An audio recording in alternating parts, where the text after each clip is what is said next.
একদিনে তো রুম দেখা সম্ভব না, আসলে এক মাসেও সম্ভব না। এই যে দেখো অলরেডি আলো জ্বলে গেছে। তো তারপর আমরা চেষ্টা করব রাতে আরো কয়েকটা জায়গায় যেতে। আমরা রাতে দেখব। এখানে আমরা সামনে এসে পড়ছি, তাহলে চলেন যাই। বলতে গেলে বিরতিহীনভাবেই চলছে আমাদের রোমের আনাচে কানাচে ঘুরে বেড়ানো, সাথে ঘটনা আর বিবর্তনের ইতিহাস জানার চেষ্টা। এবার আমাদের সঙ্গী সায়েম রনি ভাই।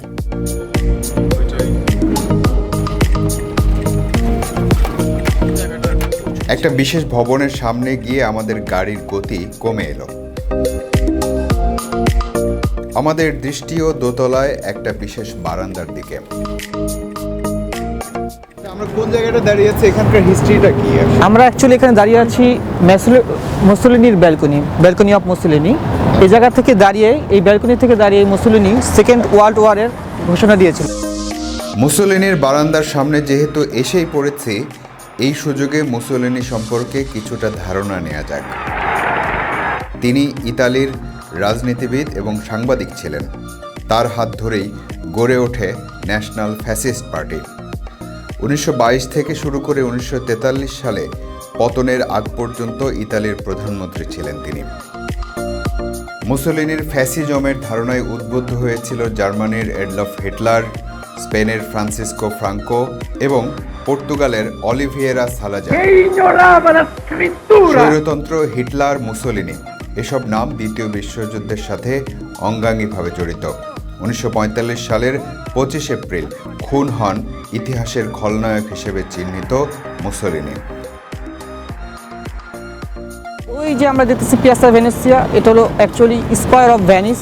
এটা ইটালির রাজধানীর একটা প্যাট্রিয়ট অফ ইটালিয়ান, খুব ইম্পর্ট্যান্ট একটা প্লেস এবং ইটালিয়ানদের জন্য এটাকে ওই যেখানে দেখা যাচ্ছে যে দুজন প্রহরী আছে, ওরা আগুন জ্বালানো অবস্থায় আছে এবং তারা সব সময় প্রহরা দিচ্ছে।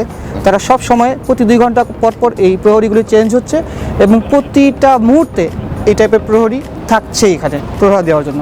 আর ঠিক এটার পিছনের অংশে, এটা একটা প্রাসাদ অফ কিংস অফ এমানুয়েলে এবং এটা ঠিক পিছনের অংশে একটা চার্চ আছে। এই চার্চটা একটা ঐতিহ্যবাহী সংস্কার বা কুসংস্কারও বলা যায়।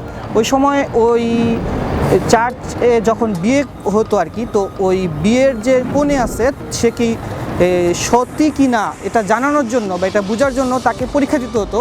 তাকে ওই সিঁড়ির উপর থেকে ফেলে দেওয়া হতো নিচে। সে যদি বেঁচে যেত তাহলে সে সতী, আর যদি সে মারা যেত তাহলে বোঝা যেত সে সতী ছিল না। এটা একটা কুসংস্কার ছিল। আসলে রোমের মধ্যেও কুসংস্কার ছিল একটা সময়।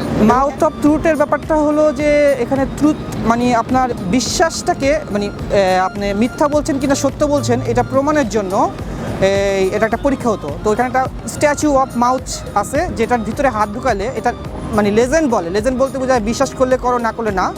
লেজেন্ড বলে যে ওই স্ট্যাচুর ভিতরে যদি হাড় ঢুকাইতো, যদি কেউ মৃত্যু হতো তাহলে তার হাড় সাথে সাথে কেটে ফেলা হতো, মানে মুখটা খেয়ে ফেলতো। সো সেই হিসাবে ওখানে জাজমেন্ট করা হতো কেউ কি সঠিক না মিথ্যুক। আরও যদি পিছনের দিকে যাওয়া হয় তাহলে আপনার কাম্পিদোলিও দেখবেন, পালাতিনো হিল দেখবেন, যেখানে রোমের গোড়াপত্তনটা হয়েছিল। রোমুলুস এবং রেমো যেখানে প্রথম আসছিল আর কি, প্রথম যে রোমের যে গোড়াপত্তন, ওটা ছিল অ্যাকচুয়ালি প্রায় খ্রিস্টজন্মের 754 বছর আগে। রোমুলুস এবং রেমো নামের দুই সহোদর একটা ঝুড়ির মধ্যে তেবেরে মানে টাইবার রিভার্সের একটা এই প্যালাতিন হিলের পাশে এসে থামছিল এবং তাদেরকে এই শেয়াল তাদেরকে তার দুধ দিয়ে তাদেরকে বাঁচিয়ে রাখছিল। সো রোমের সিম্বলটা তখন থেকে হয়ে গেছে যে এই দুই সহোদর শ্রীগালের দুধ খেয়ে বেঁচে আছে এবং এই সিম্বলটাই এখন রোমের সবচেয়ে ঐতিহ্যবাহী এবং এটা অ্যাকচুয়ালি রোমের সঠিক ইতিহাস এবং সিম্বল। আচ্ছা, আর ইয়ের কথা বলছিলেন, ভ্যাটিকান সিটির একটা জ্যামিতিক ব্যাপার বলছিলেন যে জ্যামিতিক ব্যাপার। ভ্যাটিকান সিটির ঠিক পিছনের অংশে একটা জায়গা আছে। ভ্যাটিকানের বিভিন্ন জায়গা থেকে বিভিন্ন বের্নিনি একটা অ্যাকচুয়ালি একটা অতি আশ্চর্যজনক আর্কিটেকচার ছিল ওই আমলে। এই জন্য বলতে হবে যে ওই সময় সে যে জ্যামিতিক আকারের যে ভ্যাটিকানের যে আপনার চারোদিকে যে ওই পিলারগুলি তৈরি করছিল, ওই পিলারগুলো ছিল আপনার প্রতিটা সাইড দিয়ে মানে আপনার 4টা পিলার করে প্রতিটা ব্যাসে ছিল বেসিকভাবে। তো ওই এমনভাবে সে পিলারগুলি বানানো হয়েছে বা এমনভাবে তাকে পিলারগুলি আগে পরে রাখানো হয়েছে যে আপনার সেন্টার থেকে 2টা অংশ আছে, যে 2টা অংশ থেকে আপনি ওর সার্কেল দেওয়া আছে, ওই সার্কেলে দাঁড়ালে আপনি ওই 4টা পিলার দেখবেন না, আপনি দেখবেন একটা করে পিলার প্রতিটা সাইড থেকে। এইটা হলো অনেক মানে আশ্চর্যজনক। হ্যাঁ হ্যাঁ, প্রত্যেকটা সাইড দিয়ে। আর আরেকটা জায়গা আছে ভ্যাটিকানের ঠিক পিছনের অংশে, এটা হলো সান পিয়েত্রো স্টেশনের ঠিক পিছনের দিকে। ওই জায়গা থেকে আপনি যদি ভ্যাটিকানের এই মানে পাহাড়ের দিকে উঠার পথে আর কি অনেকটা, তো ওখানে ভ্যাটিকান ভিউটা হয় রাতের বেলা বেশি লাগে ভালো দেখতে। তো ওই সময় যদি আপনি ওই সাধারণত আমরা কি হয় যদি সামনের দিকে যাই তাহলে আপনার গম্বুজটা বা যে কোনো কিছু সামনের ভিউটা বড় হতে থাকে, কিন্তু ওইখানে উল্টা হয়। আপনি যখন সামনে যেতে থাকবেন ওই রাস্তা দিয়ে সোজার দিকে যেতে থাকবেন যে ভ্যাটিকানের দিকে, তখন ওই ভ্যাটিকানের ওই গম্বুজটা ছোট হতে থাকবে ইনস্টিড অফ বড় হওয়া। আর যখন আপনি উল্টা দিকে মানে দূরে যেতে থাকবেন ওইটা আপনার বড় হতে থাকবে ইনস্টিড অফ ছোট হওয়া। এখন আমি উল্টা দিকে ঘুরবো, বুঝছেন? হ্যাঁ, উল্টে দিকে ঘুরলে কি হবে? আপনি উল্টা দিকে ঘুরে যাবেন, আমি ওই দিকে চলে যাবো। হ্যাঁ আচ্ছা, আমি সামনের দিকে চালাবো, আপনি এই উল্টো হয়ে যাবেন পুরোটা। রহমান ভাই আপনি উল্টো হয়ে দেখেন, জায়গাটা এত সুন্দর লাগবে। এখন দেখবেন কত বড় হইতেছে। আপনি উল্টো ঘুরে যান, পুরোটা ঘুরে যান, বেল বুল খুলে ফেলেন কি বেল লাগান। রহমান ভাই দেখছেন? দেখেন হ্যাঁ কিভাবে বড় হইতেছে, দেখেন বড় হইতেছে।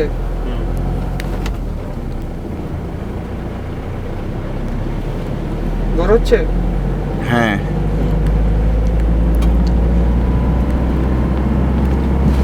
দূরে আসলে বড় হয় না? দূরে আস্তে আস্তে বড় হইতেছে, দেখছেন? এমন ভাবে করছে, হ্যাপি লাগে না, এই জিনিসটা আমার খুব পছন্দ। ভ্যাটিকান সিটির স্থাপত্যশৈলী সম্পর্কে রনি ভাইয়ের কাছ থেকে জ্ঞান নেওয়ার পাশাপাশি কিছু পরীক্ষা নিরীক্ষাও হয়ে গেল। এবার আমরা ভ্যাটিকান সিটির একেবারে সামনের অংশে যাব। আরে বাসটা আসলে কেন বন্ধ? এটার ভিতরে খোলা থাকে দিনের বেলা, বুঝছেন? প্রায় 8টা পর্যন্ত, একটু আগে বন্ধ করে দিচ্ছে। ওই দুইজনে মানে একজন দাঁড়ায় থাকে, ওই যে প্রেসিডেন্ট আসার সময় যে ড্রেসিং করা রুমে এত সুন্দর করে, এটার জন্য আমরা গাইড থাকি সময় এই জায়গাটা। আপনি বলছেন রোমকে আপনি ভালোবাসেন, বিষয়টা আসলে কেমন? হ্যাঁ, রোমটা আসলে এই আপনার যখন রাস্তার মধ্যে এই যে রাস্তাটা তৈরি করা, ওদের যে ভিউগুলো, হ্যাঁ, এই অনেক সময় মনে হয় যে আমরা ওই সেই পুরাতন ঐতিহ্যে চলে যাই। এই জন্য আর কি রোমটাকে মানে রাস্তা একটা মানে ভালোবাসার জন্মে গেছে জায়গাটা। একটা ওল্ড, একটা অতীত, অনেক আগের যে সময় আপনার ইয়ে ছিল না, কারেন্ট, ইলেকট্রিসিটি, অনেক কিছু ছিল না, কিন্তু ওর মধ্যে থেকে যে কতটুকু আধুনিক হতে পারে একটা সিটি, এই রোম শহরকে দেখলে বা রাস্তাঘাট দেখলে বোঝা যায়। অনেক প্রাচীন কিন্তু অনেক আধুনিক। অনেক আধুনিক, হ্যাঁ। প্রাচীনের মধ্যে কীভাবে একটা জিনিস আধুনিক হয় এবং সুন্দর হয়, এটা মানে জলযন্ত্র প্রমাণ হলো রোম সিটি, রোমের রাস্তাঘাট, এবং তারা ওইভাবেই রেখে দিচ্ছে।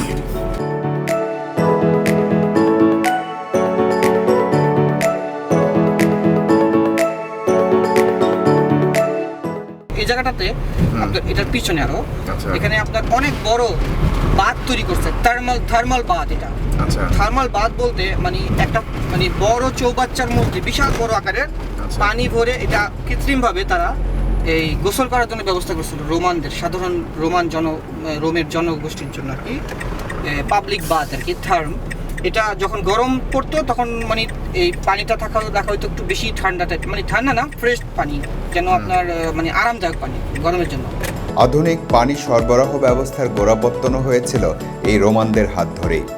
এখন যেমন আমরা ল্যাট্রিন মানে বাসার মধ্যে যে পানিটা পাচ্ছি বিল্ডিং এর মধ্যে, এটা তো একদিন আসেনি, অনেক আগে মানে অনেকভাবে আসছে, অনেক মডিফিকেশনের দ্বারা আজকে এই পর্যায়ে আসছে, ঠিক না?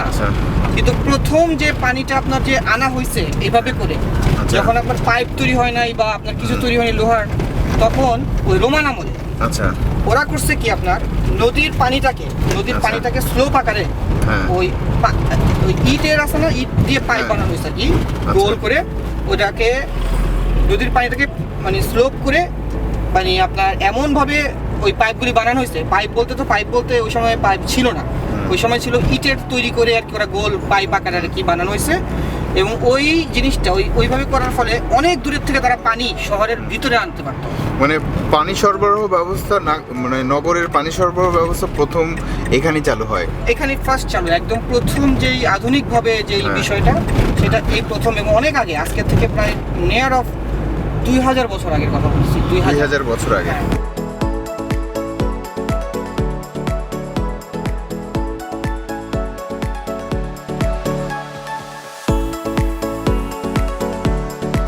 রাত বেড়ে গেলেও রোম দেখা শেষ হয় না।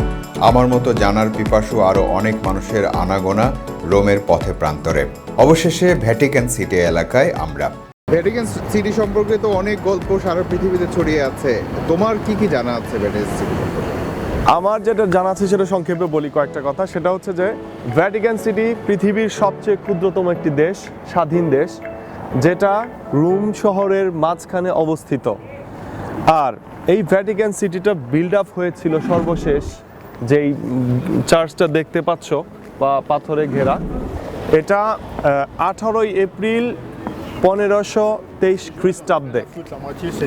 আর সবচেয়ে আকর্ষণীয় একটা বিষয় যেটা, সেটা হচ্ছে যে দিনের বেলাতে ভ্যাটিকান সিটিতে বিশেষ পারমিশন নিয়ে নারী, পুরুষ, শিশু সবাই যেতে পারে, বাট রাতে ঘুমানোর জন্য শুধুমাত্র ছেলেদের পারমিশন, অর্থাৎ ফাদার বা ব্রাদার যেটা আমরা বলি, খ্রিস্টানরা যেটা বলে, তারাই ঘুমাতে পারে। এখানে কোনো সিস্টার বা মাদার, ওদের ঘুমানোর কোনো পারমিশন ভ্যাটিকান সিটিতে নেই রাতে। এই রাতের বেলাতেও দেখছি অনেক মানুষের ভিড় এসব এলাকায়। আসলে কি রোম দেখা কখনো শেষ করা সম্ভব? না, রোম দেখা কখনোই শেষ করা সম্ভব না, সম্ভব হবে না এবং হবার নয়।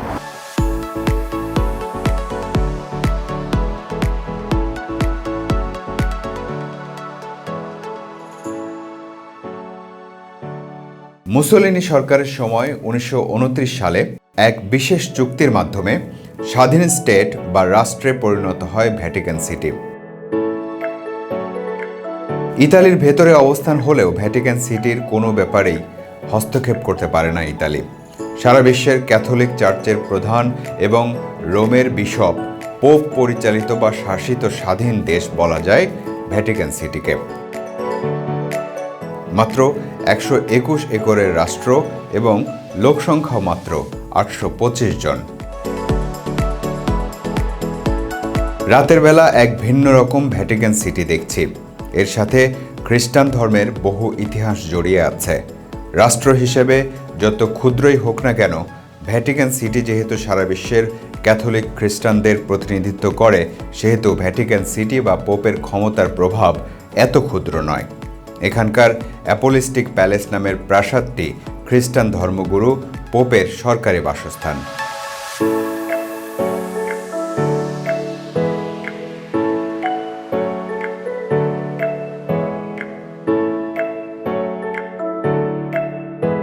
ভ্যাটিকান সিটি আসলে দিনের বেলা দেখার অনুভূতি একরকম, আর রাতের বেলা দেখার অনুভূতি আরেক রকম।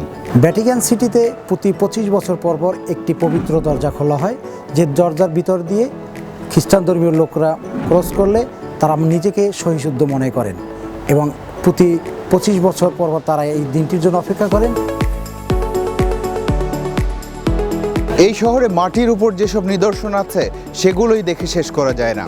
মাটি খুঁড়লে নাকি সেখানেও অনেক প্রাচীন ইতিহাসের সন্ধান বা নিদর্শন পাওয়া যায়।